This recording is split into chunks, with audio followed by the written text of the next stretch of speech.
إن الحمد لله نحمده ونستعينه ونستغفره ونؤمن به ونتوكل عليه ونعوذ بالله من شرور أنفسنا ومن سيئات أعمالنا من يهده الله فلا مضل له ومن يضلله فلا هادي له ونشهد أن لا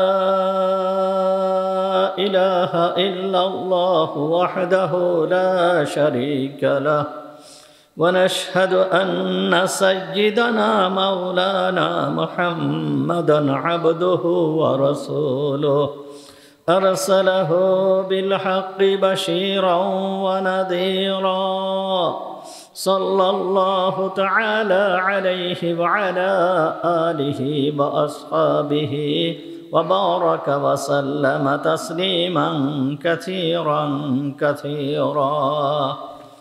أما بعد فأعوذ بالله من الشيطان الرجيم بسم الله الرحمن الرحيم ولما دخلوا من حيث أمرهم أبوهم ما كان يغني عنهم من الله من شيء إلا حاجة في نفس يعقوب قضاها إنه لذو علم لما علمناه ولكن أكثر الناس لا يعلمون ولما دخلوا على يوسف أوى إليه أخاه قال إني أنا أخوك فلا تبتئس بما كانوا يعملون صدق الله العظيم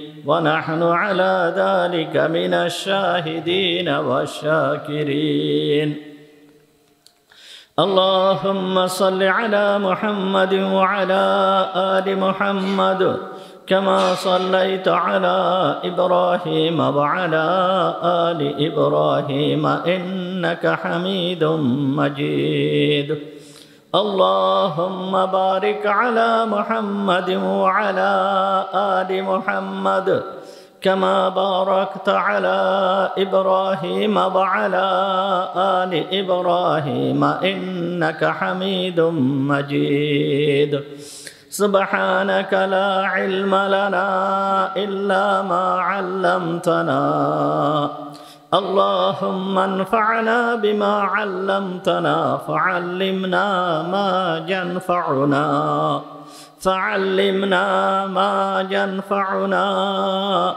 فعلمنا ما ينفعنا وزدنا علما رب اشرح لي صدري ويسر لي أمري واحلل عقدة من لساني يفقهوا قولي اللهم طهر قلوبنا عن غيرك ونفر قلوبنا بنور معرفتك ربنا تقبل منا إنك أنت السميع العليم وتب علينا إنك أنت التواب الرحيم সমস্ত প্রশংসা সেই মহান রব্বুল আলামিনের জন্য যিনি আমাদেরকে আজকের এই পবিত্র জুমার দিনে জুমার নামাজ পড়তে আসার তৌফিক দান করেছেন এই জন্য আমরা সবাই বলি আলহামদুলিল্লাহ। আমাদের আলোচনা চলতেছিল সূরা ইউসুফ সম্পর্কে। গতদিন আলোচনা করা হয়েছিল হযরতে ইয়াকুব আলাইহিস সালাম তার সন্তানদেরকে নির্দেশ দিলেন যে তারা যেন মিশরে এক দরজা দিয়ে প্রবেশ না করে, বিভিন্ন দরজা দিয়ে প্রবেশ করে। এইভাবে নির্দেশ হযরতে ইউসুফ আলাইহিস সালামকে, হযরতে ইয়াকুব আলাইহিস সালাম এই নির্দেশ তার সন্তানদেরকে কি জন্য দেওয়া হয়েছিল, কি জন্য দিয়েছিলেন সেই সম্পর্কে গতদিন আলোচনা করা হয়েছিল যে তারা যাতে বিভিন্ন ধরনের ক্ষতির সম্মুখীন না হয় এই জন্য এই নির্দেশ দিয়েছিলেন। তার ভিতরের একটা ক্ষতির সম্ভাবনা ছিল যে মানুষের নজর লেগে যাওয়া, মানুষের নজর লাগা, মানুষের চোখ লাগা। এই চোখ লাগার থেকে যেন তারা বাঁচতে পারে এই জন্য এই নির্দেশ হযরত ইয়াকুব আলাইহিস সালাম দিয়েছিল। এই সম্পর্কে গতদিন আলোচনা করা হয়েছিল। মানুষের চোখ লাগা, মানুষের যে হিংসার যেই চোখ, এইটা আসলে সঠিক, এইটা মানুষকে ক্ষতি করে। এই সম্পর্কে গতদিন বলা হয়েছিল যে মানুষের চোখ লেগে যায়, চোখ লাগতে পারে, এটা অসম্ভব কিছু না, এবং এর থেকে পরিত্রাণের জন্য কি পথ আছে সেই সম্পর্কেও বলা হয়েছিল। এর থেকে বাঁচার জন্য যে পথ, যেই ব্যক্তির চোখ লাগবে সেই ব্যক্তিকে অজু করায়ে ওই অজুর পানি দিয়ে তাকে অজু করাতে হবে, গোসল করাতে হবে, হাত ধোয়াতে হবে, মুখ ধোয়াতে হবে, বিভিন্ন স্থান ধৌত করাতে হবে। এরপরে ওই ব্যক্তি পরিত্রাণ পেয়ে যাওয়ার সম্ভাবনা রয়েছে। এছাড়া ঝাড়ফুঁকের মাধ্যমেও এর থেকে পরিত্রাণ পাওয়ার সম্ভাবনা রয়েছে। যেরকম হুজুর আকরাম সাল্লাল্লাহু আলাইহি ওয়াসাল্লামের বহু হাদিস দ্বারা এগুলো প্রমাণিত। হুজুর আকরাম সাল্লাল্লাহু আলাইহি ওয়াসাল্লাম একবার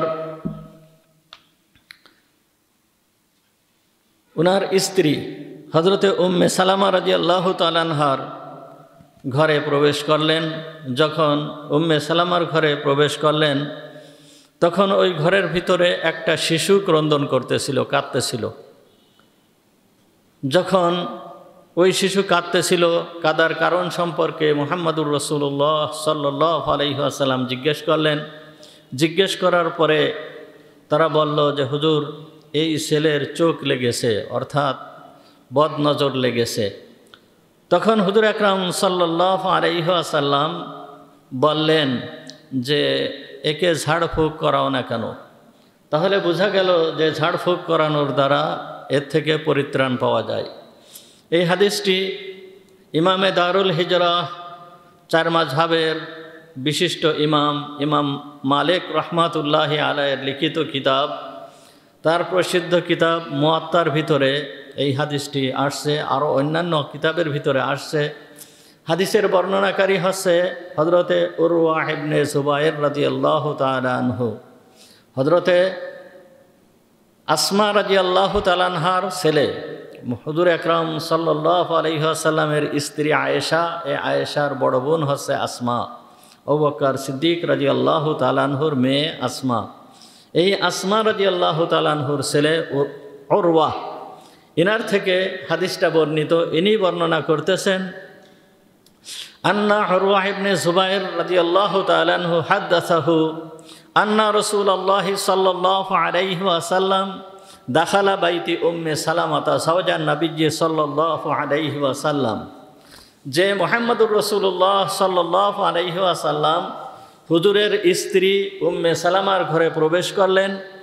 প্রবেশ করার পরে দেখতে পারলেন অফি বাইতিহি সাবিয়্যুন ইয়াবকি, ওই ঘরের ভিতরে একটা ছেলে, বাচ্চা ছেলে ক্রন্দন করতেছে। ফাযাকারু লাহু আন্না বিহি আল আইন, তখন হুজুর আকরাম সাল্লাল্লাহু আলাইহি ওয়াসাল্লামকে বলা হলো যে এই সন্তানের, এই ছেলেটার বদনজর লেগেছে। তখন ফাকাল আল হুরওয়াতু ফাকাল রাসূলুল্লাহ সাল্লাল্লাহু আলাইহি ওয়াসাল্লাম, উরওয়া রাদিয়াল্লাহু তাআলা আনহু বলেন, এ কথা শোনার পরে মুহাম্মদুর রাসূলুল্লাহ সাল্লাল্লাহু আলাইহি ওয়াসাল্লাম বলেন, আল্লাহ তাস্তারকুন আলাহু মিনাল আইন, তোমরা কেন তাকে এই বদনজর লাগা থেকে ঝাড়ফুঁক করতেছো না? তাহলে বোঝা গেল যে ঝাড়ফুঁক করার দ্বারা এর থেকে পরিত্রাণ পাওয়া যায়। এছাড়া মুহাম্মদুর রাসূলুল্লাহ সাল্লাল্লাহু আলাইহি ওয়াসাল্লামকে জিবরিল আমিন ঝাড়ফুঁক করেছে, এটাও হাদিসের দ্বারা প্রমাণিত। এই হাদিসটা সুনানে তিরমিজি ও তিরমিজি শরীফের ভিতরে আসছে। তিরমিজি শরীফের 972 নম্বর হাদিস। হাদিসের বর্ণনাকারী হচ্ছে আবু সাঈদ খুদরি রাদিয়াল্লাহু তাআলা আনহু। উনি বলতেছেন আন্না জিব্রাইলা আতান নাবিয়্যা সাল্লাল্লাহু আলাইহি ওয়াসাল্লাম, উনি বলেন যে একদিন জিবরিল আমিন আলাইহিস সালাম মুহাম্মদুর রাসূলুল্লাহ সাল্লাল্লাহু আলাইহি ওয়াসাল্লামের কাছে আসলো। আসার পরে জিবরিল আমিন হুজুর আকরাম সাল্লাল্লাহু আলাইহি ওয়াসাল্লামকে বলতেছেন, ফাকাল ইয়া মুহাম্মদ ইশতাকাইতা, ইয়া মুহাম্মদ অর্থাৎ হে মুহাম্মদ, ইশতাকাইতা তুমি কি অসুস্থ, তুমি কি অসুস্থতা বোধ করতেছো? হুজুর আকরাম সাল্লাল্লাহু আলাইহি ওয়াসাল্লাম বললেন, ক্বালা নাআম, তখন উনি বললেন যে হ্যাঁ আমি অসুস্থ। তখন জিবরিল আমিন ক্বাল বিসমিল্লাহি উরিকা মিন কুল্লি শাইইন ইউযিকা, উনি বলতেছেন বিসমিল্লাহি উরিকা, আমি তোমাকে আল্লাহর নামে দম করাইতেছি, আমি তোমাকে আল্লাহর নামে দম করতেছি। বিসমিল্লাহি উরিকা মিন কুল্লি শাইইন ইউযিকা, প্রত্যেক ওই বস্তুর ক্ষতি থেকে যেই বস্তু তোমাকে কষ্ট দেয়। ওয়া মিন শাররি কুল্লি নাফসিন, এবং প্রত্যেক ওই ব্যক্তি থেকে যেই ব্যক্তির দ্বারা তোমার ক্ষতি হয়। ওয়া আইনিন হাসিদাতিন, এবং প্রত্যেক বদনজর থেকে, যেই বদনজর ক্ষতি করতে পারে এই বদনজর থেকে। বিসমিল্লাহি উরিকা, আল্লাহর নামে আমি তোমাকে দম করিতেছি। আল্লাহু ইয়াশফিক, আল্লাহ তাআলা তোমাকে সুস্থ করে দিক।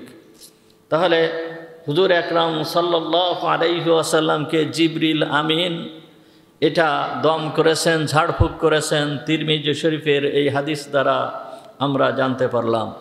তাছাড়া মুহাম্মদুর রাসূলুল্লাহ সাল্লাল্লাহু আলাইহি ওয়াসাল্লাম তার নিজের কলিজার টুকরা হযরতে ফাতিমা রাদিয়াল্লাহু তাআলা আনহার দুই সন্তান হযরতে হাসান এবং হযরতে হুসাইন রাদিয়াল্লাহু তাআলা আনহুমা, এই দুইজনকে নিজে নিজেই হুজুর সাল্লাল্লাহু আলাইহি ওয়াসাল্লাম ঝাড়ফুঁক করতেন।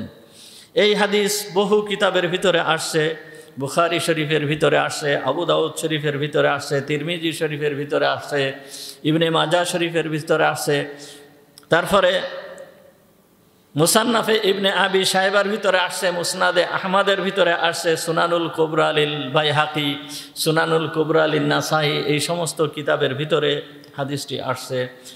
হাদিসটির বর্ণনাকারী হচ্ছে হযরতে ইবনে আব্বাস রাদিয়াল্লাহু তাআলা আনহু।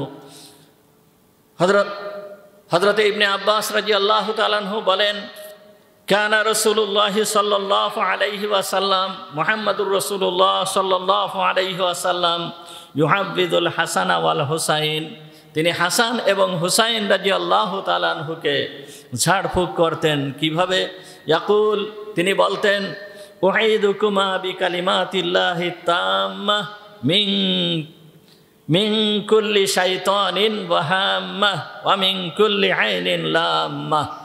এই কথা বলে মুহাম্মদুর রাসূলুল্লাহ সাল্লাল্লাহু আলাইহি ওয়াসাল্লাম এই দুইজনকে ঝাড়ফুঁক করতেন।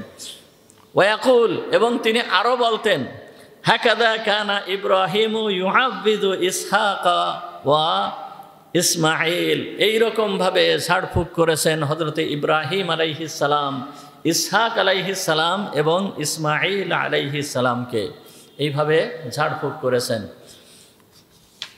এরপরে মুহাম্মদুর রাসূলুল্লাহ সাল্লাল্লাহু আলাইহি ওয়াসাল্লামের দৈনিক প্রত্যেক দিন ওনার আমল ছিল, উনি যখন বিছানায় যেতেন, বিছানায় যাওয়ার সময় উনি বিছানায় যাওয়ার পূর্বে অর্থাৎ শোয়ার পূর্বে উনি দুই হাতকে একত্রিত করতেন। এই রকমভাবে দুই হাতকে একত্রিত করতেন। একত্রিত করে এই দুই হাতের ভিতরে কুল হু আল্লাহু আহাদ, কুল আউযু বিরাব্বিল ফালাক, কুল আউযু বিরাব্বিন নাস পড়ে ফু দিতেন। এই ফু দেওয়ার পরে এরপরে সমস্ত শরীরে উনি এইভাবে সমস্ত শরীরে ডলে নিতেন। এর দ্বারা কি হতো? এর দ্বারা রুহুল বয়ানের ভিতরে বর্ণিত আছে যে এইটা সমস্ত প্রকার জাদু এবং রাত্রেবেলায় শয়তান মানুষকে যে ক্ষতি করে এই ক্ষতি এবং সমস্ত প্রকার ক্ষতি, বিভিন্ন ধরনের জীবজন্তুর ক্ষতি থেকে বেঁচে যাওয়ার একটা বড় মহা ঔষধ এইটা। এই জন্য মুহাম্মদুর রাসূলুল্লাহ সাল্লাল্লাহু আলাইহি ওয়াসাল্লামের নিয়ম ছিল যে উনি প্রত্যেক দিন এই রকম আমল করতেন।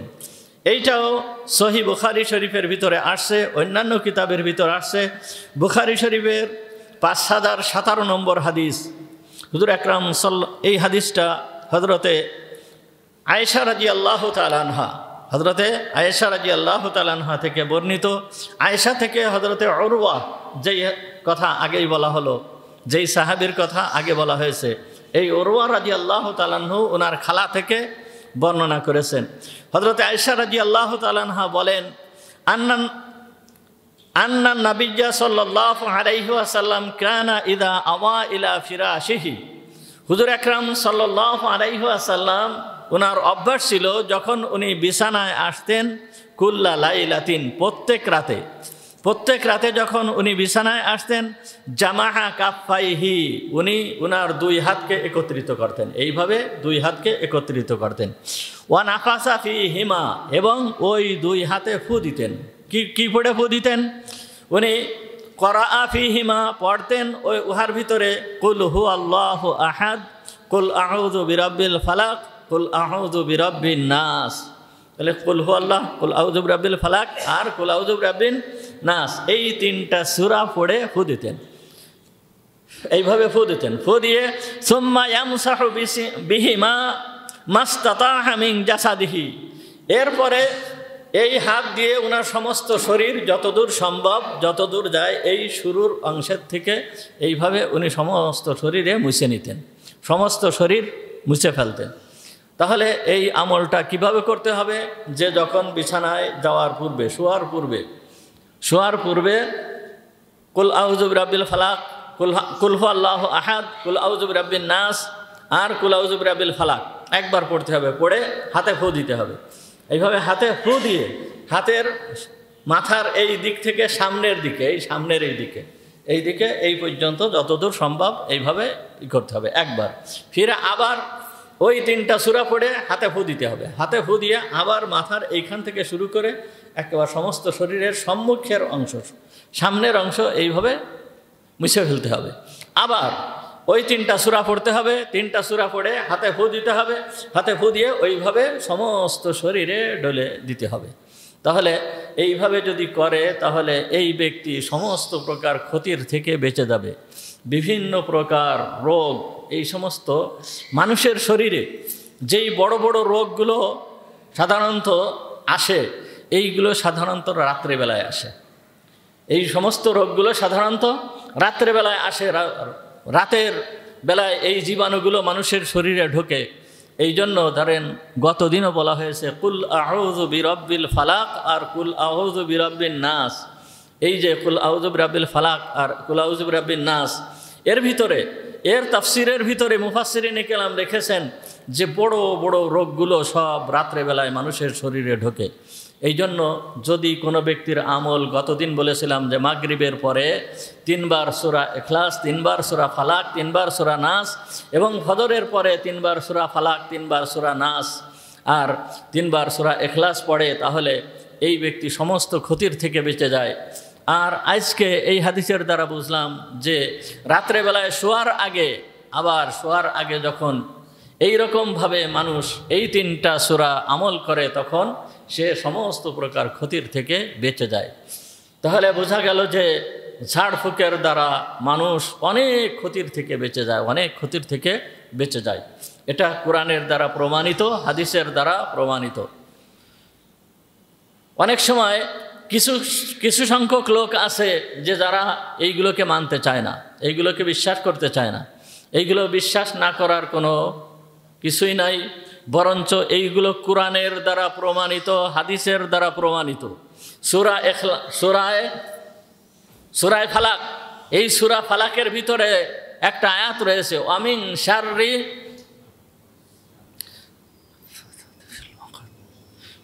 শাররিন নাফাসাতি ফিল উকাদ, ওয়ামিন শাররিন।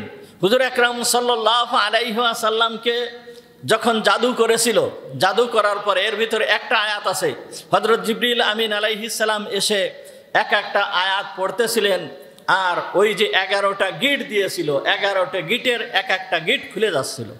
এই আয়াতের ভিতরে রয়েছে ওয়ামিন শাররিন নাফাসাতি ফিল উকাদ, ওয়ামিং শাররি, ওই অনিষ্ট থেকে, মিং শাররি নাফাসাতি ফিল উকাদ, যারা ওই গিটের ভিতরে ফুঁক দেয়, গিটের ভিতরে ফুঁক দিয়ে জাদু করে, এর থেকে আল্লাহর কাছে পানা চাচ্ছি।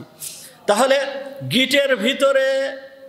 গিটের ভিতরে ওই শিরকি, ওই কুফরি মন্ত্র পড়ে ফুঁক দেওয়ার কারণে মুহাম্মদুর রাসূলুল্লাহ সাল্লাল্লাহু আলাইহি ওয়াসাল্লামের শরীরে যদি বিক্রিয়া হতে পারে, তাহলে আপনার আমার বুঝতে হবে যে এই যে ফুঁক দিয়ে যেই সমস্ত যা কিছু করে এটা প্রকৃতপক্ষে সঠিক। জাদু যেটা করে এটা প্রকৃতপক্ষে সঠিক। এর থেকে বাঁচার জন্য আল্লাহ তাআলা আমাদেরকে তার পথ বলে দিয়েছেন, তার পরিষ্কার পান্থা, পরিষ্কার পথ বলে দিয়েছেন। ওরা ওইভাবে গিট দিয়ে মুহাম্মদুর রাসূলুল্লাহ সাল্লাল্লাহু আলাইহি ওয়াসাল্লামকে জাদু করলো, আর হুজুর আকরাম সাল্লাল্লাহু আলাইহি ওয়াসাল্লাম অসুস্থ হয়ে গেল। আর জিবরিল আমিন এসে এই সূরায়ে নাস আর সূরায়ে ফালাকের এক একটা আয়াত পড়ছেন, এক একটা গিট খুলে গিয়েছে, হুজুর আকরাম সাল্লাল্লাহু আলাইহি ওয়াসাল্লাম সুস্থ হয়ে গিয়েছেন। অনেকে বলে যে এই সমস্তর কোনো ভিত্তি নাই, এগুলো বিশ্বাস করা যাবে না, এই রকম ধরনের কথা, এগুলো ভিত্তিহীন, এই সমস্ত কথা মানা যাবে না, কোরআন এবং হাদিসের দ্বারা এইগুলো প্রমাণিত। অনেকে বলে যে আমার শরীর অসুস্থ হয়েছে, আর একটু কি দেখি পড়ে ফু দিলাম, এতে কি কাজ হবে, কি কাজ হয়? এরকম ধরনের বলনেওয়ালা বহুত লোক আছে, এখনও না, পূর্বের থেকে বলে আসতেছে, পূর্বের থেকে বলে। কেন আশরাফ আলী থানভী রহমাতুল্লাহি আলাই, উনি একবার ট্রেনে সফর করতেছেন। যখন ট্রেনে সফর করতেছেন, উনার পাশে একটা লোক পেটে ব্যথায় কাতরাচ্ছে। তো যখন উনি দেখলেন লোকটা পেটে ব্যথায় কাতরাচ্ছে, তখন উনি ওই ব্যক্তিকে সূরা ফাতিহা পড়ে উনার মাথার উপরে ফু দিয়েছেন। ফু দেওয়ার পরে কিছু সময় পরে ওই ব্যক্তি সুস্থ হয়ে গিয়েছে। যাই হোক, ফু দেওয়ার সাথে সাথে পাশে একটা লোক ছিল, ওই ব্যক্তি তখন বলা শুরু করছে, দেখছো মোল্লাদের কাজ কি করতেছে, এই ব্যক্তি পেটে ব্যথায় কাতরাচ্ছে আর তাকে কি দেখি পড়ে ফু দিল, এতে কি কাজ হবে? এই তার বেদনা আছে পেটে, সে পেটে ব্যথায় কাতরাচ্ছে, কোনো কিছু খাওয়ানো না, কিছু না, যদি কোনো কিছু খাওয়ানো হতো তাহলে নাই এটা সুস্থ হওয়ার সম্ভাবনা থাকতো, কিন্তু সেইগুলো না, কি দেখি একটু পড়ে ফু দিল, এতে এর কোনো ভিত্তি আছে? এই ধরনের কাজ এই সমস্ত মোল্লা মৌলবীরা কি জন্য করে? এই রকম কথাবার্তা শুরু করছে। যখন এই পর্যায়ের কথাবার্তা বলতেছে, বলার পরে তখন আশরাফ আলী থানভী রহমাতুল্লাহি আলাই উনি বলছেন, ওই ব্যক্তি একটু দূরে বসা ছিল, বেশ খানিক দূরে, ওনার থেকে একটু দূরে বসা ছিল। উনি তখন ওই ব্যক্তিকে লক্ষ্য করে বলল, গাধাটা কি বলে, গাধাটা কি বলে? এই কথা যখন বলছে, বলার সঙ্গে সঙ্গে ওই ব্যক্তি রেগে গেছে। রেগে যাওয়ার পরে বলছে, কি বললেন আপনি? তখন উনি বলতেছেন যে আমি বললাম যে গাধাটা কি বলে। তখন বলতেছে, আপনি আমাকে গাধা বললেন কেন? তখন বলতেছে যে গাধা বলেছি, তা কি হয়েছে? আপনি অত রাগ হচ্ছেন কেন, আপনি অত উত্তেজিত হচ্ছেন কেন? তখন বলতেছে যে আপনি আমাকে গাধা বললেন আর আমি উত্তেজিত হব না? হ্যাঁ। তখন বলতেছে, গাধা একটা শব্দ, ছোট্ট একটা শব্দ গাধা, এই গাধাটা আমি আমার মুখে এইখানে উচ্চারণ করেছি, তা আপনার সমস্যা কি হয়েছে? তা বলতেছে যে আপনি আমাকে লক্ষ্য করে গাধা বললেন আর আমার সমস্যা হবে না? তখন বলতেছে যে এই গাড়ির ভিতরে কত লোক রয়েছে, কেউ উত্তেজিত হচ্ছে না, আপনি উত্তেজিত হচ্ছেন কেন? এই গাধা শব্দটা তো গাড়ির ভিতরের যে সমস্ত লোকেরা আছে সবাই শুনছে, কেউ তো উত্তেজিত হলো না, আপনি উত্তেজিত হচ্ছেন কেন? তখন বলতেছে যে আপনি এই কথাটা তো অন্য কাউকে লক্ষ্য করে বলেননি, এই কথাটা তো আমাকে লক্ষ্য করে বলছেন। তখন বলতেছে, আমি কি আপনার দিকে তাকায় এই কথাটা বলেছি?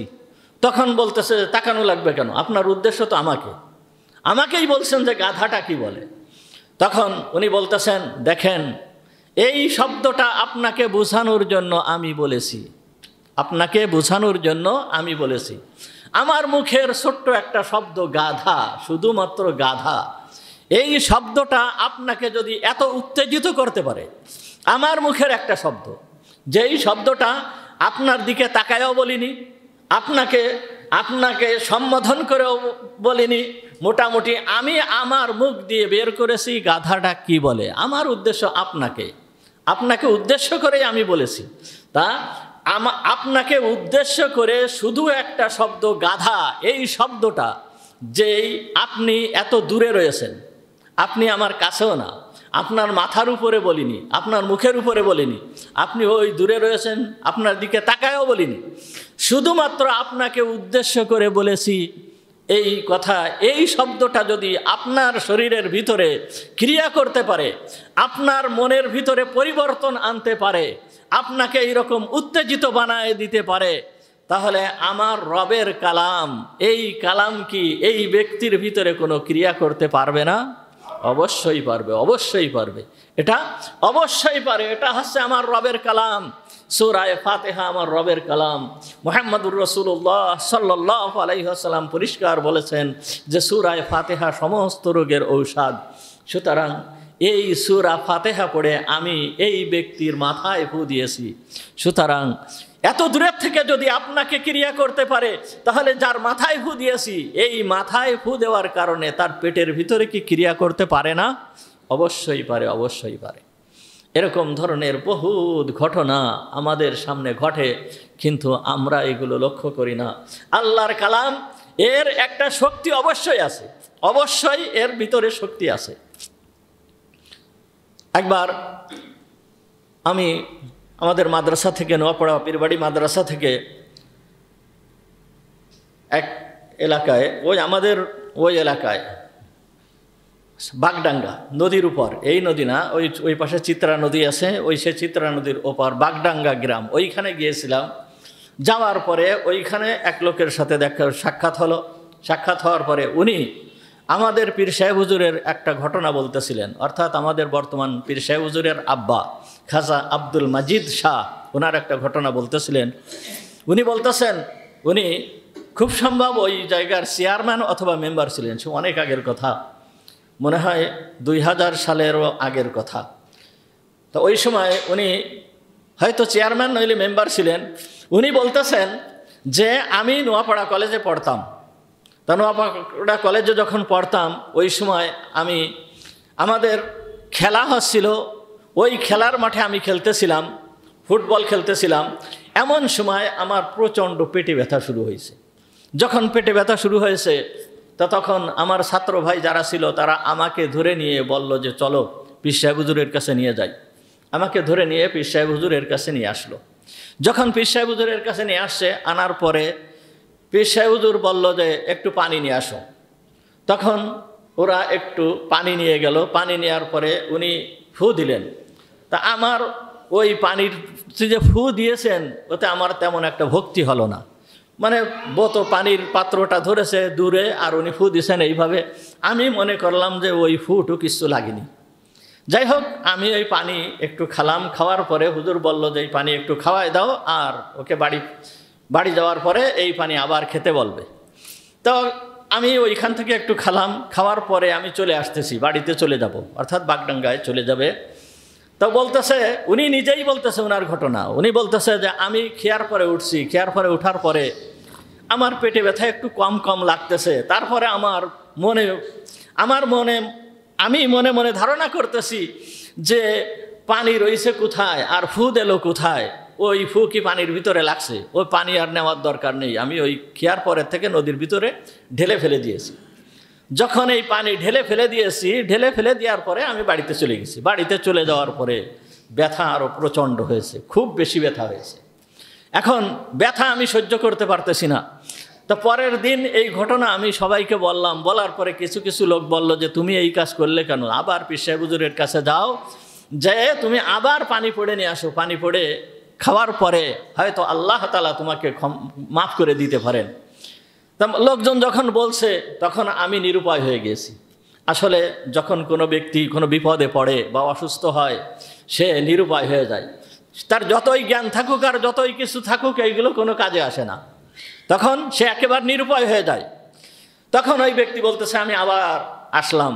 আসার পরে যখন আমি বারান্দায় পা রাখছি, কেবলমাত্র বারান্দায় পা রাখছি, পা রাখার পরে আমাকে উদ্দেশ্য করে পীর সাহেব হুজুর বলল যে পানি যেই জায়গায় ফেলেছিলে সেইখান থেকে উঠায় নিয়ে খেয়ে ফেলো, যেইখানে তুমি পানি ফেলেছিলে সেইখান থেকে উঠায় খেয়ে ফেলো, যাও, ওই পানিতে কাজ হবে।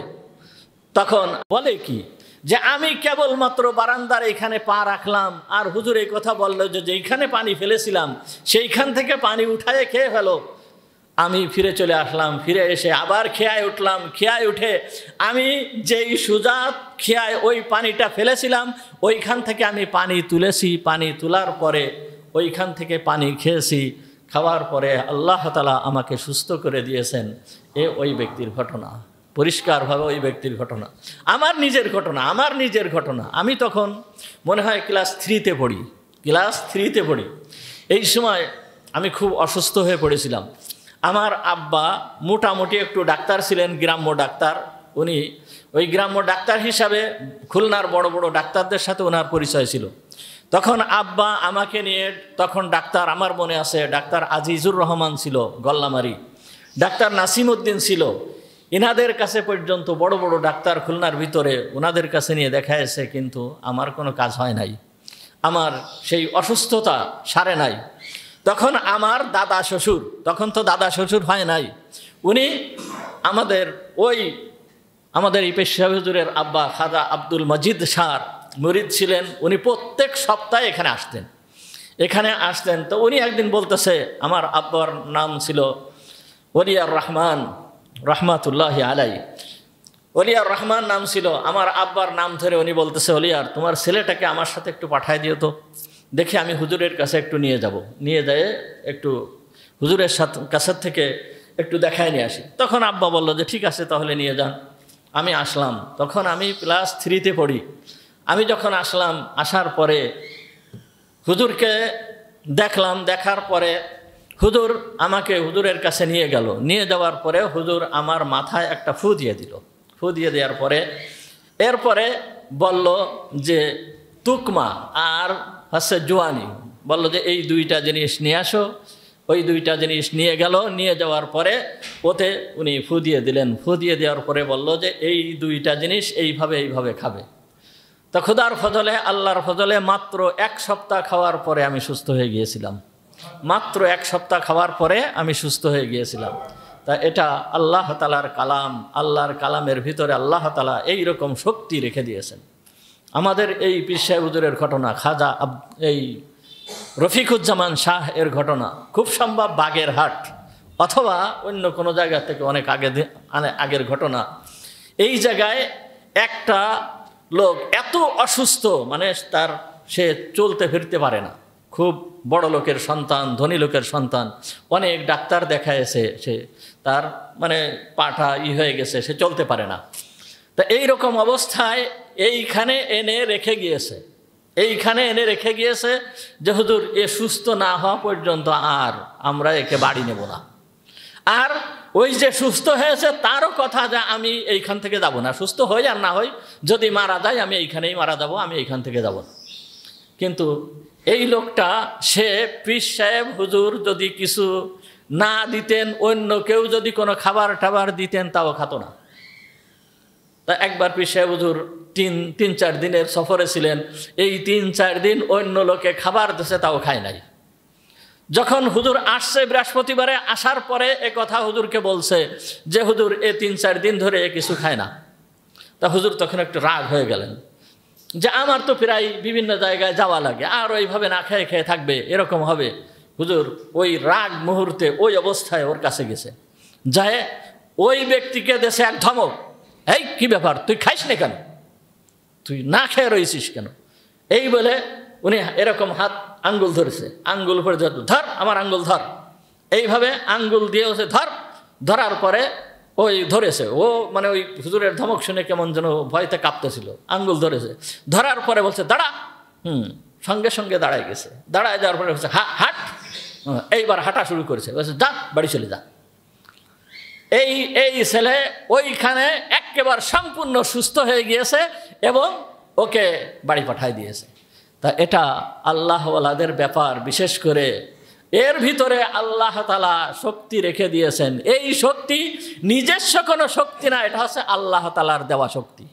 এটা কি আল্লাহ তাআলার দেওয়া শক্তি, এটা নিজস্ব কোনো শক্তি না। এটা হচ্ছে আপনার আমার বিশ্বাস যদি এই রকম হয় তাহলে আল্লাহ তাআলা ওই রকম ব্যবস্থা করেন। এইটা আল্লাহ তাআলার দেওয়া শক্তি, এটা আল্লাহ তাআলার দেওয়া শক্তি। অন্যান্য ভালো কোরআনের মাধ্যমে যে তদবির করা হয় এতে কাজ হয়। আবার দেখা যাচ্ছে অন্য কোরআন হাদিস ছাড়া, গতদিন আপনাদেরকে শোনাইছিলাম ওই যে মুহাম্মদুর রাসূলুল্লাহ সাল্লাল্লাহু আলাইহি ওয়াসাল্লামকে জাদু করেছিল, এইটার যে ক্ষতি, এই ক্ষতিটাও তো হয়। তাহলে এই ক্ষতি মানে ক্ষতি করা, অসুস্থ হয়ে যাওয়া, এটাও আল্লাহর পক্ষ থেকে, আর ট্রিটমেন্টের ব্যবস্থা এটাও আল্লাহর পক্ষ থেকে। তা মানুষ যেইটাকে গ্রহণ করে আল্লাহ সেই অনুযায়ী ব্যবস্থা করেন। মানুষ যদি কোরআন হাদিস এইটাকে মানে এইটাকে গ্রহণ করে আল্লাহ তাআলা এর মাধ্যমে সেরে দেন। আর এই মানুষ যদি এইটাকে গ্রহণ না করে অন্য পন্থা গ্রহণ করে আল্লাহ ওইটার মাধ্যমে সেরে দেন। কিন্তু ওইটা হচ্ছে অবৈধ উপায়, ওইটা হচ্ছে পাপ, ওইটা হচ্ছে গুনাহ। ওইটা যদি গ্রহণ করে তাহলে তার জীবনের ক্ষতি হয়ে যায়, আর যদি ওইটা গ্রহণ না করে তাহলে এই ব্যক্তির উপরে আল্লাহ তাআলার রহমত হয়, আল্লাহ তাআলার রহমত হয়।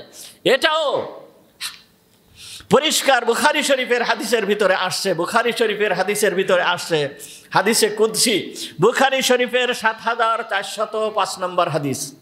বুখারী শরীফের ৭৪০৫ নম্বর হাদিস। হাদিসটা হযরতে আবু হুরায়রা রাদিয়াল্লাহু তাআলা আনহু থেকে বর্ণিত।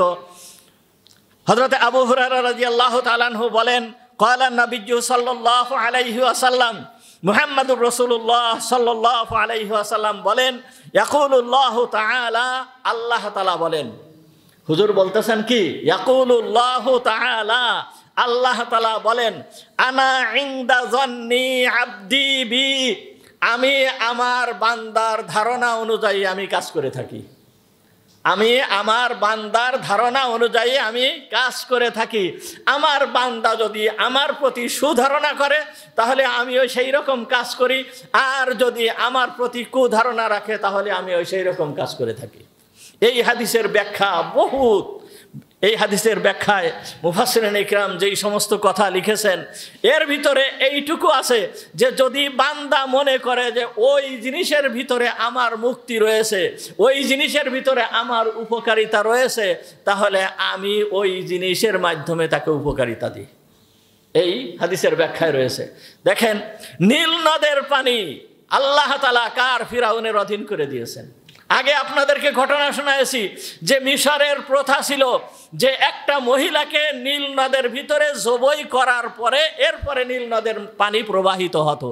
কিন্তু নীল নদের পানির সাথে নীল নদের পানি প্রবাহিত হওয়ার সাথে ওই মহিলাকে জবাই করার কি সম্পর্ক আছে? কোনো সম্পর্ক নেই। নীল নদের পানি প্রবাহিত করেন কে? আল্লাহ। আল্লাহ প্রবাহিত করেন। কিন্তু ওই মহিলাকে জবাই করার সাথে কি সম্পর্ক? যেহেতু তাদের ধারণা এই রকম করলে পানি প্রবাহিত হয়, আল্লাহ তাআলা সেরকমই করে দিয়েছেন। এরপরে যখন এই মিশর বিজয় হলো, বিজয় হওয়ার পরে আমর ইবনুল আস রাদিয়াল্লাহু তাআলা আনহু যখন এই প্রথা দেখলেন, দেখার পরেই উনি বললেন যে থামো, এই রকম নিরপরাধ একটা মেয়েকে এইভাবে জবাই করা যাবে না। উনি এইটাকে বন্ধ করে দিলেন। নীল নদের পানি বন্ধ হয়ে গেল। মিশরে ফসল হচ্ছে না, মিশর হাহাকার করতেছে। উনি তৎক্ষণাৎ আমিরুল মুমিনিন হযরতে ওমর রাদিয়াল্লাহু তাআলা আনহুর কাছে চিঠি লিখলেন যে অবস্থা এই, আমি কি করতে পারি আমি এখন কি করতে পারি? তখন ওমর রাদিয়াল্লাহু তাআলা আনহু সর্বপ্রথম আমর ইবনুল আস রাদিয়াল্লাহু তাআলা আনহুকে ধন্যবাদ জানালেন যে তুমি যেই কাজ করেছো এর জন্য তোমাকে ধন্যবাদ, তুমি সঠিক কাজ করেছো, এইটাকে বন্ধ করে দিয়েছো।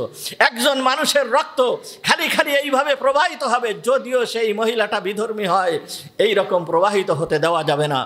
এরপরে হযরত ওমর রাদিয়াল্লাহু তাআলা আনহু নীল নদকে লক্ষ্য করে একটা চিরকুট লেখলেন, ছোট্ট একটা চিরকুট লেখলেন যে হে নীল, তুমি যদি আল্লাহর হুকুমে প্রবাহিত হয়ে থাকো তাহলে আমার এই চিরকুট তোমার ভিতরে পড়ার সঙ্গে সঙ্গে তুমি প্রবাহিত হয়ে যাবে।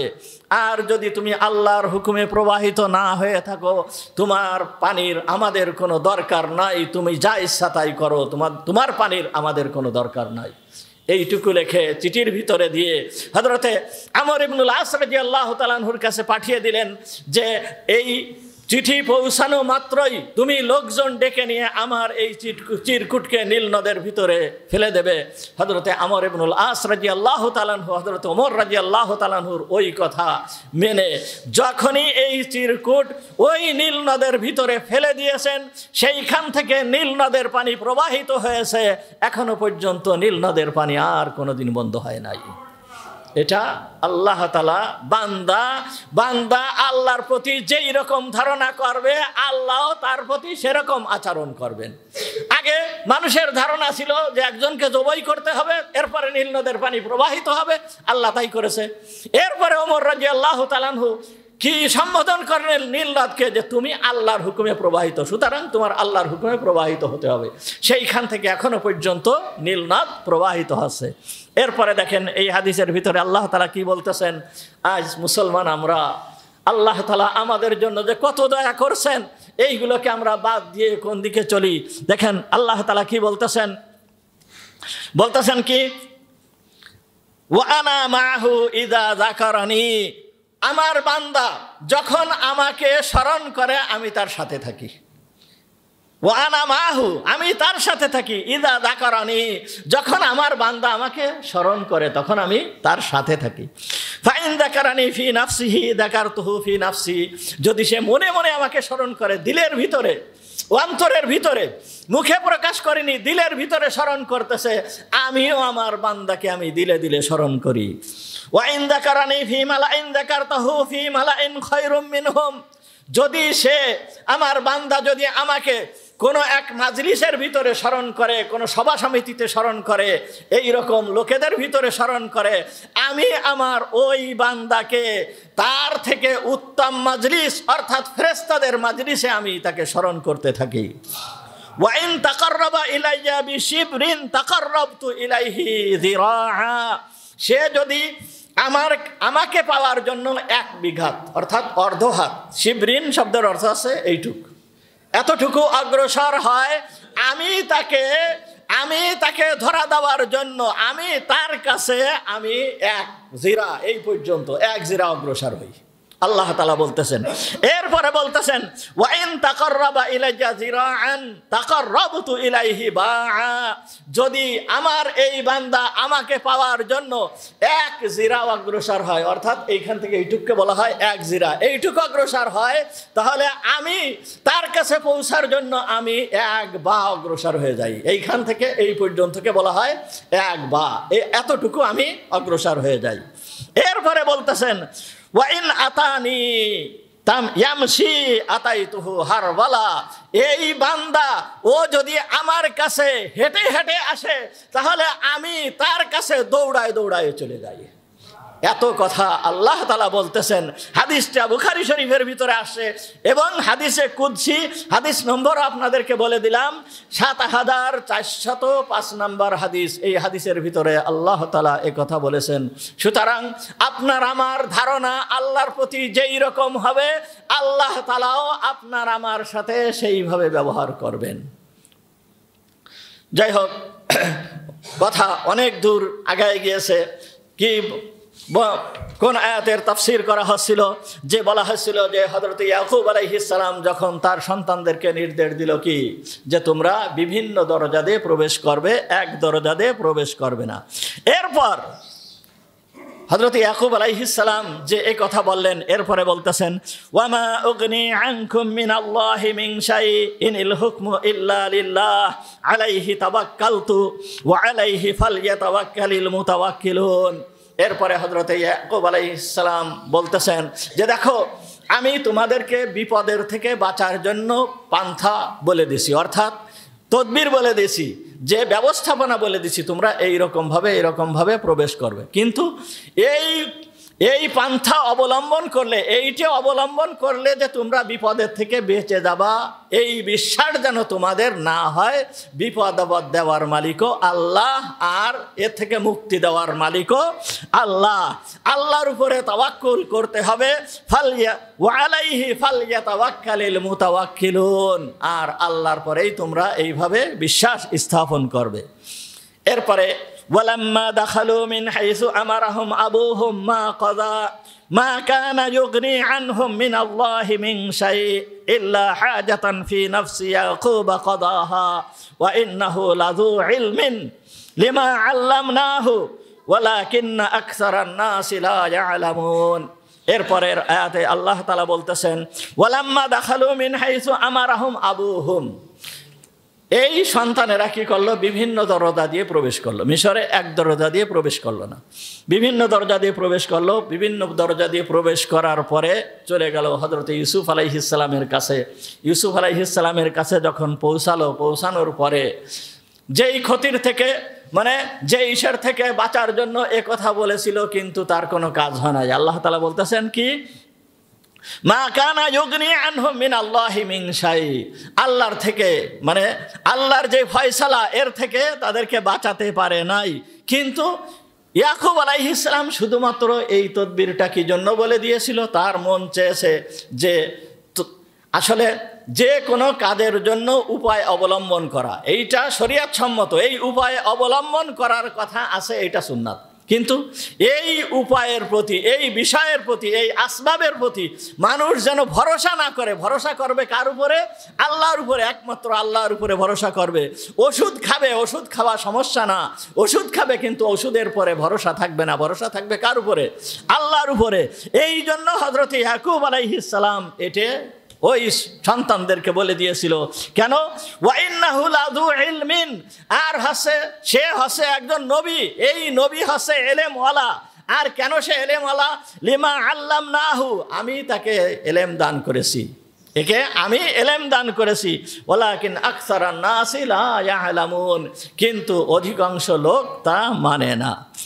ওয়ালাম্মা দাখালু আলা ইউসুফা আওয়া ইলাইহি আখাহু, এরপর ইয়াকুব আলাইহিস সালামের সন্তানেরা কি করলো? ওয়ালাম্মা দাখালু আলা ইউসুফ আলাইহিস সালামের কাছে পৌঁছায় গেল। পৌঁছায় যাওয়ার পরে কি হলো? আবা ইলাইহি, ইউসুফ আলাইহিস সালাম সবাইকে কি করলো? থাকার ব্যবস্থা করলো। সবাইকে উনি নিয়ে নিলেন। নেওয়ার পরে কি বলতেছেন? যে হ্যাঁ, তোমরা ঠিক কাজ করেছো। গত তারিখ কি বলেছিল? যে তোমার ভাইদেরকে নিয়ে আসবে, তোমার ওই ছোট্ট ভাইকে কি করবে? তোমার যেই ভাই বাকি বাড়িতে রয়েছে, ওই ভাইকে তোমরা নিয়ে আসবে। যদি আমার কাছে খাদ্যশস্য পেতে চাও, তাহলে তোমার ওই ভাইকে নিয়ে আসবে। যদি ভাইকে আনো, তাহলে খাদ্যশস্য দেওয়া হবে, আর যদি ভাইকে না আনো, তাহলে খাদ্যশস্য দেওয়া হবে না। যখন তারা আসছে, ভাইকে নিয়ে আসছে, ভাইকে নিয়ে আসার পরে বলতেছে, হ্যাঁ, তোমরা সঠিক কাজ করেছো, তোমার ভাইকে নিয়ে আসতো। এখন এদের খাওয়া দাওয়ার ব্যবস্থা করলো, উত্তম খাওয়া দাওয়ার ব্যবস্থা। এবং রাজমহলে, অর্থাৎ সরকারি যে মেহমানখানা, এই মেহমানখানায় তাদের খাওয়া দাওয়ার ব্যবস্থা করলো। উনি এমন একটা পদ্ধতি অবলম্বন করলেন যে উনি বললেন যে 2 জন করে এক এক প্লেটে বসবে, 2 জন করে এক এক প্লেটে বসবে। তা ওরা 2 জন করে এক এক প্লেটে বসছে। 10 ভাই 5 প্লেট নিয়ে বসছে। কিন্তু বেনিয়ামিন এখন একা রয়ে গেছে। বেনিয়ামিন একা রয়ে গেছে, একার জন্য আর প্লেট দিচ্ছে না। বেনিয়ামিন মনক্ষুণ্ণ হয়ে বসে রয়েছে। ইউসুফ আলাইহিস সালাম আসলো। আসার পরে বলতেছে, কি ব্যাপার, তোমার কি অবস্থা, তুমি কেন একা বসে রয়েছো? তখন বলছে, আপনার পক্ষ থেকে বলা হয়েছে 2 জন করে এক এক প্লেট দেওয়া হবে, সুতরাং তারা 10 ভাই 10টা প্লেট নিয়ে বসে গেছে, আমার সাথে তো আর কেউ নাই, এই জন্য আমি একা বসে রয়েছি। এই সময় তার মনের ভিতরে কি অবস্থা? সে মনে করতেছে, আজ আমার ওই যেই ভাইটা হারাই গিয়েছে, ওই ভাইটা যদি আমার সাথে থাকতো, তাহলে আমি এই রাষ্ট্রীয় খাবারের, আমার ওই ভাইকে নিয়ে আমি এই রাষ্ট্রীয় খাবারে অংশগ্রহণ করতে পারতাম। না জানি আমাকে খাবার দেয় কি না দেয়। এই জন্য উনি মনের ভিতরে অনেক বেদনা চাপায় নিয়ে বসে আছেন। এমন সময় হযরত ইউসুফ আলাইহিস সালাম বলে উঠলেন যে, সমস্যা নেই, তুমি আমার সঙ্গে খাবে, সমস্যা নেই, তুমি আমার সঙ্গে খাবে। একটা প্লেট নিয়ে হযরত ইউসুফ আলাইহিস সালাম ভাইয়ের সঙ্গে খাওয়া শুরু করলেন। যখন খাওয়া দাওয়া শেষ হওয়ার পরে হযরত ইউসুফ আলাইহিস সালাম এইবার তাদের জন্য রুম বরাদ্দ করেছে। 2 জনের জন্য একটা রুম। কি হোটেলে রুম থাকে না, 2 বেডওয়ালা রুম, 3 বেডওয়ালা রুম, এরকম রুম থাকে। যারা 5 স্টার 7 স্টার হোটেলে অবস্থান করেছেন তারা জানেন যে হোটেলে রুম বরাদ্দ থাকে, আর এটা হচ্ছে রাষ্ট্রীয় মেহমানখানা। এইখানে রুম বরাদ্দ করেছে, 2 জনের 2 বেডওয়ালা একটা রুম বরাদ্দ করেছে। ওরা 10 ভাই 5টা রুম নিয়েছে, ওনার জন্য কোনো রুম নেই, ওনার জন্য কোনো রুম নেই। তখন উনি এক পর্যায়ে এমন মনক্ষুণ্ণ হয়েছেন যে উনি কেঁদে দিয়েছেন। কেঁদে দেওয়ার পরে হযরতে ইউসুফ আলাইহিস সালাম আসলেন। আসার পরে বলতেছে, কি ব্যাপার, তোমার কি হয়েছে, তুমি কাঁদছো কেন? তখন বলতেছে যে আপনি ঘোষণা দিয়েছেন 2 জনের জন্য একটা রুম বরাদ্দ করতে, তারা 10 ভাই 5টা রুম নিয়েছে, আমার জন্য কোনো রুম নাই। তখন হযরতে ইউসুফ আলাইহিস সালাম বললেন যে সমস্যা নেই, তুমি আমার সঙ্গে এক রুমে থাকবে, তুমি আমার সঙ্গে এক রুমে থাকবে। এরপরে হযরত ইউসুফ আলাইহিস সালাম ওনাকে নিয়ে এক রুমে প্রবেশ করলেন।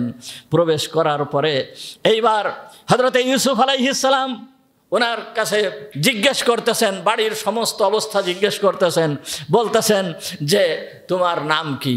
বলল বেনিয়ামিন। তখন বলতেছে যে তোমার কয় ভাই, কি দেখি সমস্ত কিছু বলতেছে। এরপর বলতেছে হাল তাজাওয়াজতা, তুমি কি বিবাহ করেছো? তখন বলতেছে হ্যাঁ, আমি বিবাহ করেছি, আমার সন্তানও আছে। তখন বলতেছে যে আমার সন্তান আছে, আমার এক সন্তানের নাম রাখিছি আমি আসাদ। কি? আসাদ অর্থাৎ সিংহ, নেকড়ে।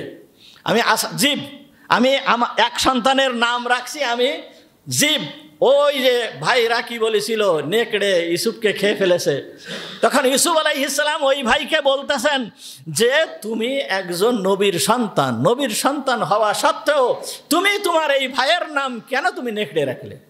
তখন বলতেছে দেখেন, আমার যেই ভাইটা হারিয়ে গিয়েছে, আমার এই ভাইয়েরা এসে বলছে তাকে নেকড়ে খেয়ে ফেলেছিল, সুতরাং আমার এই ছেলেটার নাম আমি নেকড়ে এই জন্য রাখছি যে আমি ওকে নেকড়ে বলে ডাক দেই। নেকড়ে বলে ডাক দেওয়ার সঙ্গে সঙ্গে আমার ওই ভাইটার কথা মনে পড়ার সঙ্গে সঙ্গে আমি কেঁদে ফেলাই। আমি আমার ওই ভাইটাকে স্মরণ করার জন্য আমি ওর নাম রেখেছি নেকড়ে। এরপর বলল যে তোমার দ্বিতীয় ছেলের নাম কি রেখেছো? তখন বলল যে আমি দ্বিতীয় ছেলের নামও রেখেছি দম অর্থাৎ রক্ত। তখন বলল যে রক্ত নাম রেখলো কেন? তখন বলল যে আমার ভাইয়েরা এসে আমার ওই হারানো ভাইটার জামা কাপড় রক্তে মিশ্রিত করে এনে আমার আব্বার কাছে দিয়েছিল, সুতরাং আমি আমার ওই ছেলেকে যখন দম বলে ডাকি তখন আমার ওই ভাইয়ের কথা মনে পড়ে, আর আমি তখন কেঁদে দেই। ওই বলেই ভাইটা কেঁদে দিচ্ছে, প্রত্যেকবার কেঁদে দিচ্ছে, আর হযরত ইউসুফ আলাইহিস সালামও কেঁদে দিচ্ছে। এরপরে বলতেছে তোমার তৃতীয় ছেলের নাম কি? তখন বলতেছে আমার তৃতীয় ছেলের নাম রেখেছি আমি ইউসুফ। তখন এই কথা বলার পরে, কথা শোনার পরে এইভাবে এক এক করে শোনাচ্ছে, আর ইউসুফ আলাইহিস সালাম কেঁদে দিচ্ছে। কাঁদার পরে এইভাবে বলতেছে, বলার পরে এখন হযরতে ইউসুফ আলাইহিস সালাম নিজে নিজে বলতেছে যে وقال يوسف بنفسه إلهي وسيدي هذا أخي أراه بهذا الحزن। হে আমার রব, আমি আমার এই ভাইকে এই রকম দুশ্চিন্তার ভিতরে আমি দেখতেছি, না জানি আমার ওই বৃদ্ধ পিতা কিরকম দুশ্চিন্তার ভিতরে আছে। হে আমার রব, তুমি আমার মৃত্যুর পূর্বে আমার পিতার সঙ্গে আমাকে সাক্ষাৎ করায় দাও। হযরত ইউসুফ আলাইহিস সালাম এই কথা বললেন।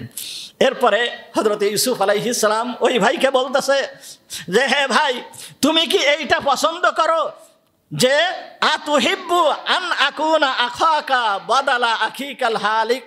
তুমি কি এইটা পছন্দ করো? এইটা কি তুমি পছন্দ করো যে আমি তোমার ওই হারানো ভাই এইটাকে আমি তোমার হারানো ভাই হয়ে যাই, এইটা কি তুমি পছন্দ করো? তখন হযরতে বেনিয়ামিন বলতেছে যে আপনার মতন এইরকম একজন সুন্দর চরিত্র ভাই আর পাওয়া সম্ভব না। অবশ্যই আপনি চরিত্রবান, আপনি সুন্দর, আপনি ভালো, কিন্তু আপনি তো আমার আসল ভাই অর্থাৎ ইয়াকুবের সন্তান না, রাহেলের সন্তান না। আমার ভাই তো ইয়াকুবের সন্তান, রাহেলের সন্তান।